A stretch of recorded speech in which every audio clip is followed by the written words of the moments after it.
Morning light spilled across the austere stillness of room 207 as Slum G lingered by the window, toothbrush in hand, his reflection unguarded and momentarily untouched by the world's suspicions.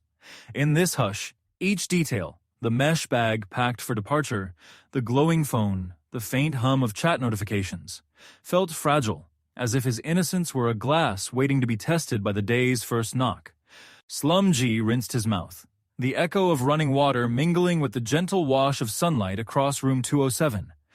For a moment, the bright hotel stillness felt like a shield, his reputation as clear as the striped bedsheet, his only audience the quiet, expectant air. Yet the weight of his packed bag and the persistent vibration of chat notifications reminded him how easily the day could tip. A misplaced item, an offhand joke, a housekeeping cart lingering in the hall, all could cast him in the role of suspect.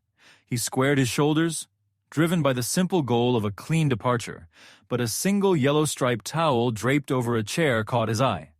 A bright thread of tension hinting that innocence here was not proof against rumor.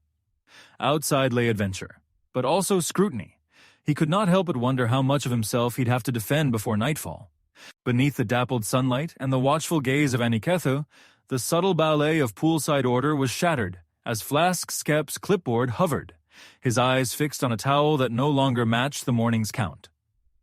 In that instant, Slum G became the axis of unease, a lone figure flanked by electronics and suspicion, the gentle hush of the lounge now sharpened by whispers, and the first inkling that innocence, once questioned, can never be wholly reclaimed. Anikethu's voice, usually warm with hospitality, trembled as she addressed Slum G, clipboard clutched tightly and eyes darting from the neat stack of towels on her cart to the solitary one by his feet, her tone carrying both duty and an unspoken plea for trust.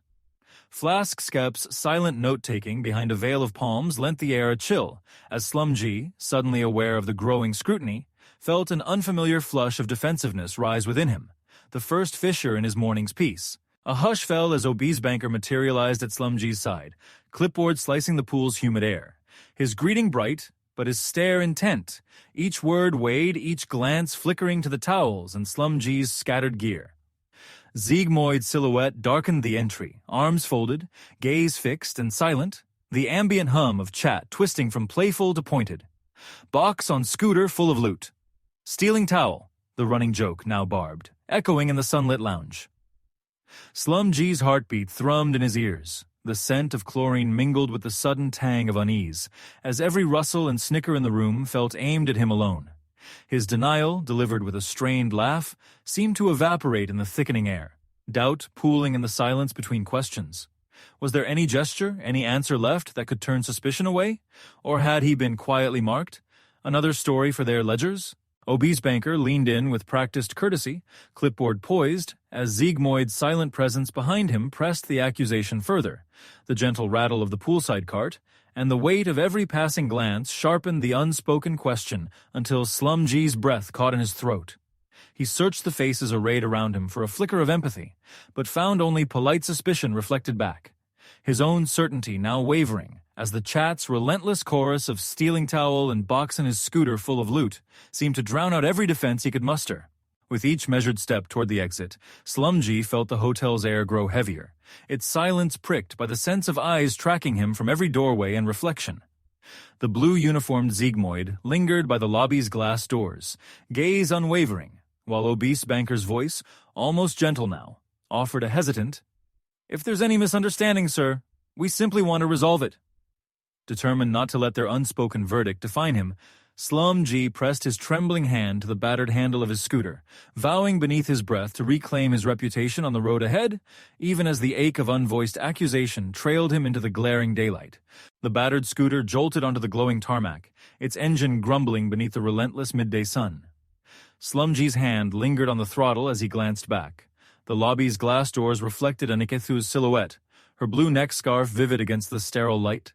Clipboard clutched so tightly it bent at the corners. Beyond her, shadows pooled around the potted palms and rattan lamps, concealing the staff's sidelong glances. The city's noise, horns layering with the digital swirl of chat banter and the distant echo of stealing towel, pressed on him, but he drew a breath. the tang of chlorine and heat still clinging to his skin, and steadied himself. Each pulse of the engine beneath him became a quiet vow. Out on this road with suspicion nipping at his heels, he would strip away the stain of accusation, if only to meet his own gaze unflinching in the next pane of glass. The highway unraveled before Slumgee in shimmering bands of heat as he passed Marble Yards, where Bob Z's shadow lingered among the pale stone, and every laborer's glance seemed to weigh his innocence anew. Each stop, whether a wary coconut vendor or a roadside dhaba with questions soft as steam, pressed the suspicion deeper, until even the silence between Chat's jibes felt like an accusation echoing in his chest. As the highway dust swirled behind, Slumgee paused at a quiet marble yard where Bob Z's brass torch glinted between the stacks, his keen gaze lingering just a moment too long, as if weighing Slumgee's story against a silent ledger of doubts. Each stop along the route, where even the coconut vendor hesitated before handing over a drink, and the dhaba owner's welcome carried a trace of caution, pressed Slumgee to wonder whether any explanation could truly clear his name, or if the stain of suspicion had become his only companion. A sudden power cut plunged the rural eatery into darkness, leaving Slumgee alone with the weight of rumors pressing at his back. Yet as the owner set down extra dal with a tired but genuine nod, "Sit, brother, eat well," he felt, for the first time all day, a sliver of trust pierce the haze of suspicion. In the flickering glow of a single lantern, Chat's relentless accusations faded behind new messages of support, and Slumgee realized that kindness from strangers, however brief, could offer a reprieve deeper than any defense. Back in the modest hotel room, Slumgee let the quiet wrap around him as he lay atop the blue-striped sheets, phone aglow with Chat's softer reassurances. "You happy, we happy."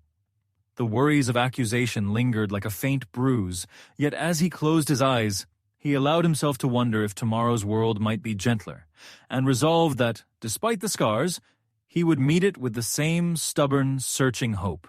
As darkness deepened beyond the curtains, Slumgee's thoughts circled the day's ordeal, how swiftly trust had frayed and how, in defending himself, he'd glimpsed the narrow line between dignity and defeat.